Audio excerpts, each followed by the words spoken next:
বিসমিল্লাহির রহমানির রহিম। সুপ্রিয় শিক্ষার্থী বন্ধুরা, আসসালামু আলাইকুম। বেসিক ম্যাথ অ্যান্ড সায়েন্স এডুকেশনের চ্যানেলের পক্ষ থেকে তোমাদের স্বাগতম। তো এখন আমি আলোচনা করব সপ্তম শ্রেণীর গণিত অধ্যায় 1.1 মূলদ ও অমূলদ সংখ্যা। তো পৃষ্ঠা নাম্বার 8-এ আছে আমাদের অনুশীলনী। এখন আমরা 2 নম্বর অঙ্ক করব। 2 নম্বর অঙ্ক কি ভাগের সাহায্যে বর্গমূল নির্ণয় করো। তো এর ক নম্বর প্রশ্নটা আমরা সমাধান করব। ক নম্বর প্রশ্নটা কি আছে? 225। তো ভাগের সাহায্যে বর্গমূল নির্ণয়ের নিয়মটা কিন্তু আমাদের বইয়ে সুন্দর করে দেওয়া আছে।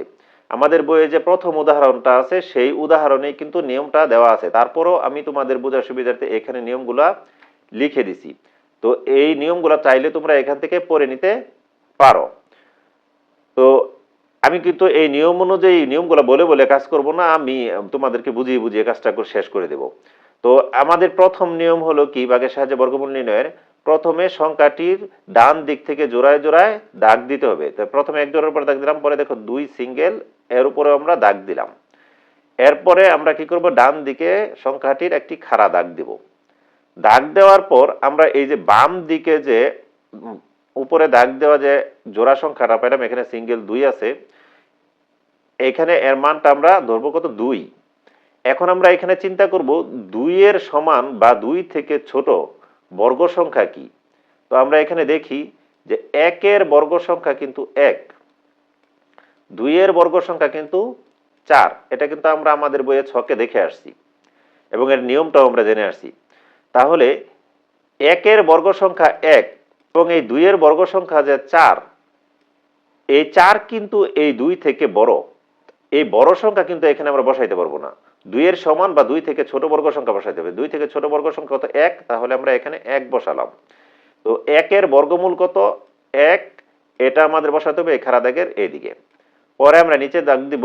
পরে যথারীতি এই 2 থেকে 1টা বিয়োগ করে দেব। বিয়োগ করলে থাকবে কত? 1।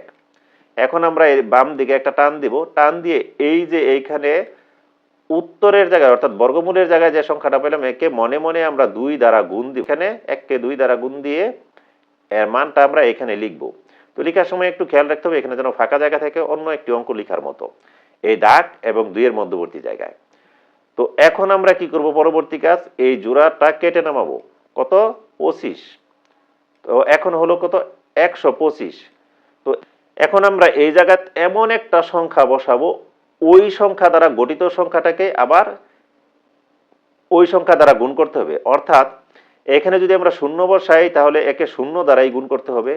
এখানে যদি 1 বসাই তাহলে একে 1 দ্বারাই গুণ করতে হবে। এরকম ভাবে আমরা সংখ্যাগুলো বসাবো, মানে অঙ্কগুলো বসাবো। কিভাবে বসাবো? এখানে যদি আমরা 0 বসাই তাহলে এখানে এই গঠিত সংখ্যাটাকে 0 দ্বারাই গুণ করতে হবে। আবার 1 বসাইলে 1 দ্বারা গুণ করতে হবে, 2 বসাইলে 2 দ্বারা গুণ করতে হবে, 5 বসাইলে 5 দ্বারা গুণ করতে হবে। তাহলে এখানে আমরা 5 যদি বসাই তাহলে হয় 25। এই 25টা যদি 5 দ্বারা গুণ করি, যে এখানে 5 বসাইলাম দেখে কিন্তু এখানে 5 দ্বারা গুণ করলাম। তো এই 25টা যদি আমি এই 5 দ্বারা গুণ করি তাহলে হবে কত? 125, যা হলো কি এর সমান। মানে এখানে এমন একটা সংখ্যা চিন্তা করতে হবে যার মান এর থেকে বেশি না হয়। এর সমান হলেও চলবে, এর থেকে কম হলেও চলবে, কিন্তু বেশি হওয়া যাবে না। তাহলে 5 বসালে যেহেতু 125-এর সমান হয়ে যায়, তাহলে এখানে আমাদের অ্যাপ্রোপ্রিয়েট অঙ্কটা হলো কত? 5। তাহলে আমরা এখানে 5 বসাবো। এই যে এইগুলা কিন্তু আমাদের চিন্তা করতে হবে, এগুলো কিন্তু লেখা যাবে না।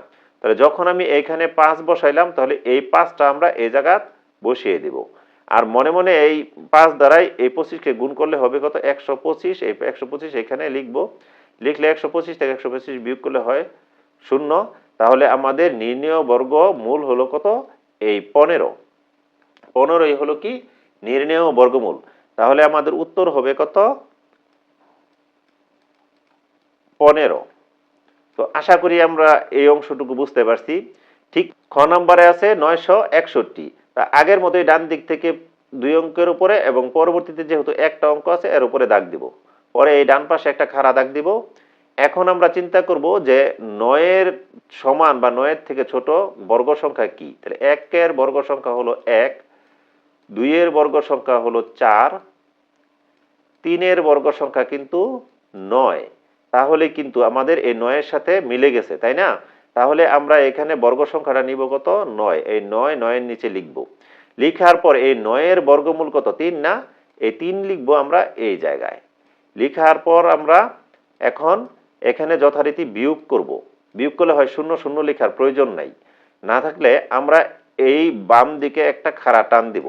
টান দেওয়ার পর এই যে বর্গমূলের জায়গায় যে অঙ্কটা লিখছি সেই অঙ্কটা হলো কত 3। এই 3 কে কি করতে হবে মনে মনে 2 দ্বারা গুণ করতে হবে। 3 কে মনে মনে 2 দ্বারা গুণ করলে কত হয় 6। এই 6ই কিন্তু এখানে লিখতে হবে। লেখার পর আমরা এখন কি করব, এই যে পরবর্তী জোড়া এটা কেটে নামাবো। পরবর্তী জোড়া কেটে নামালে কত হয় 61। এখন এই যে 61 নামাইলাম, তো এইখানে আমরা এমন একটা অঙ্ক চিন্তা করব যেটা বসাইলে এর সমান হয়ে যাবে, ওই অঙ্ককে ওইটা দ্বারা গুণ করে। অর্থাৎ এখানে যদি শূন্য বসাই তাহলে হয় 60, আমরা নিচে শূন্য দ্বারাই গুণ করব। কিন্তু শূন্য দ্বারা গুণ করলে কিন্তু শূন্য হয়ে যায়, এটা 61 থেকে অনেক ছোট। তাহলে আমরা এখানে শূন্যর চিন্তাটা বাদ দিলাম। এখন আমরা চিন্তা করবো কি নিয়ে, 1 নিয়ে চিন্তা করলাম। 1 নিচে কি 1 দ্বারা এবার এটাকে গুণ দিতে হবে, তাহলে 1 দ্বারা গুণ দিলে কত হয় 61। এর সাথে কিন্তু আমাদের মিলে যায়, তাহলে আমরা কিন্তু এখানে 1 নিতে পারবো।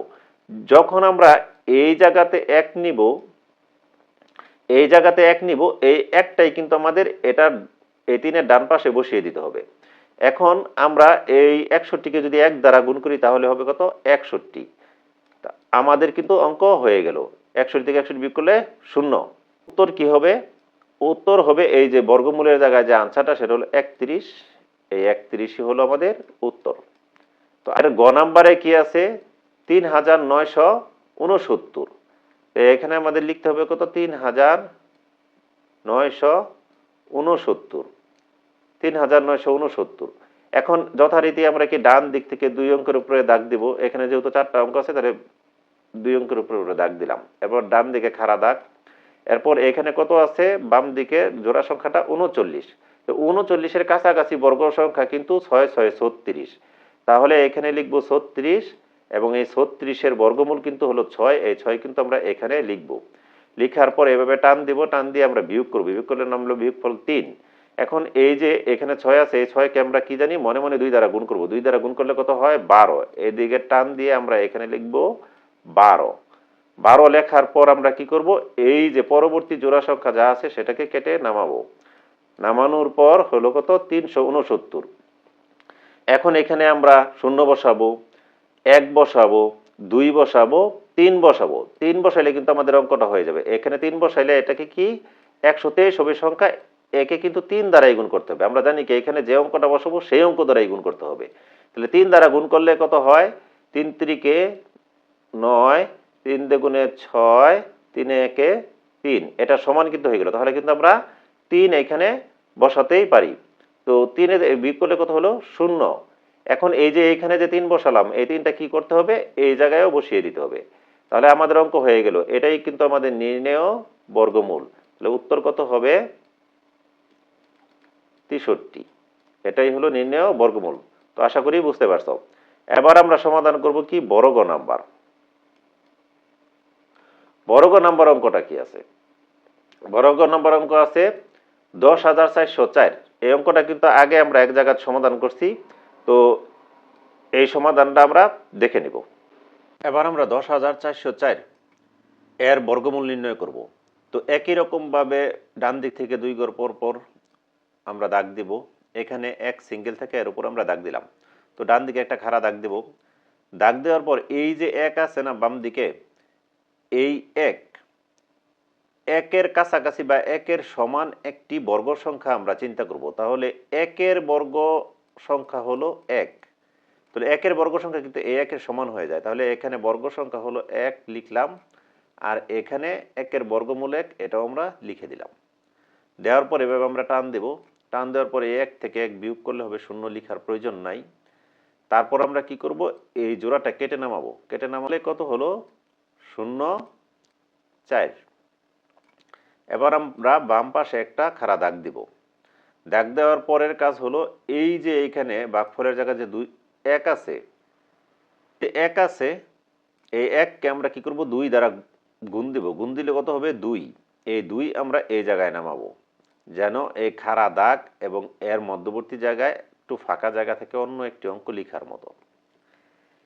এবার আমরা এই স্থানে এমন একটা অঙ্ক বসাবো যেন ওই অঙ্ক দ্বারা তাকে গুণ করলে এই গঠিত সংখ্যাকে গুণ করলে যেন 0,4-এর থেকে বেশি না হয়। তো এখানে যদি আমরা 0 বসাই তাহলে হয় 20, এবং এই 20কে যদি 0 দ্বারা গুণ দেই তাহলে কিন্তু হয় 0। এই 0 কিন্তু 0,4 থেকে বড় না।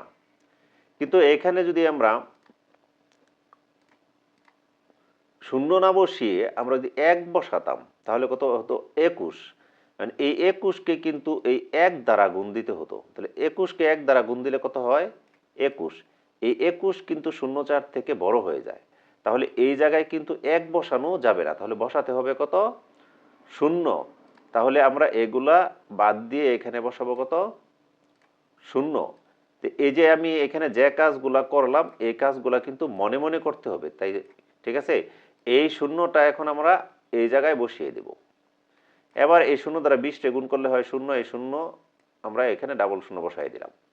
তো যথারীতি বিয়োগ করলাম, 0,4 থেকে 0 বিয়োগ করলে থাকে শুধু 4। এবার আমরা এই পরের জোড়া কেটে নামাবো। কেটে নামালে কত হলো? 0,4 কেটে নামাইলাম, লিখলাম হলো 404। তো এই বাম দিকে খাড়া টান দেব, টান দিলে এই এই যে এখন কিন্তু এখানে গঠিত সংখ্যাটা 10, এই 10কে কিন্তু আবার 2 দ্বারা গুণ দিতে হবে। 10কে 2 দ্বারা গুণ দিলে কত হয়? 20। লিখলাম আমরা কত? 20। এবার এখানে আমরা প্রথমে 0 দিয়ে চিন্তা করব। তো 0 দিয়ে চিন্তা করলে 0 হয়ে যায়, যা 0 দিয়ে যদি এখানে এদেরকে গুণ করি তাহলে হয়ে যায় 0। এটা 404 থেকে অনেক ছোট সংখ্যা। তো একই রকমভাবে এখানে 1 বসাবো। তো 1 দিলে 201। এখন এই 201কে যদি 1 দ্বারা গুণ দেই তাহলে কত হয়? 201। এটাও কিন্তু 404 থেকে অনেক ছোট। এখন আমরা 1 না বসাইয়া বসাই কত? 2। তো 2 বসালে কি হবে? 2, এই 2। তাহলে 202 রে 2 দ্বারা গুণ করলে হয় 404, তাই না? তাহলে এই 404 এর সমান হয়ে যেতেছে না? তোমাদের সমান হলে চলবে যেহেতু। তাহলে আমাদের এখানে কি সংখ্যাটা বসবে কত? এখানে অঙ্কটা বসবে কত? 2। তাহলে এখানে অঙ্কটা বসবে কত? 2। তাহলে এই 2 অঙ্কটাই কিন্তু আমাদের এখানে লিখতে হবে। লিখলাম। তো এখন এখানে কি 404 বসিয়ে দেব। হয়ে গেল 00। তাহলে আমরা এখানে কি পাইলাম? যে 10,404 এর বর্গমূল, এটা কিন্তু বর্গমূলের চিহ্ন, সমান 102। এই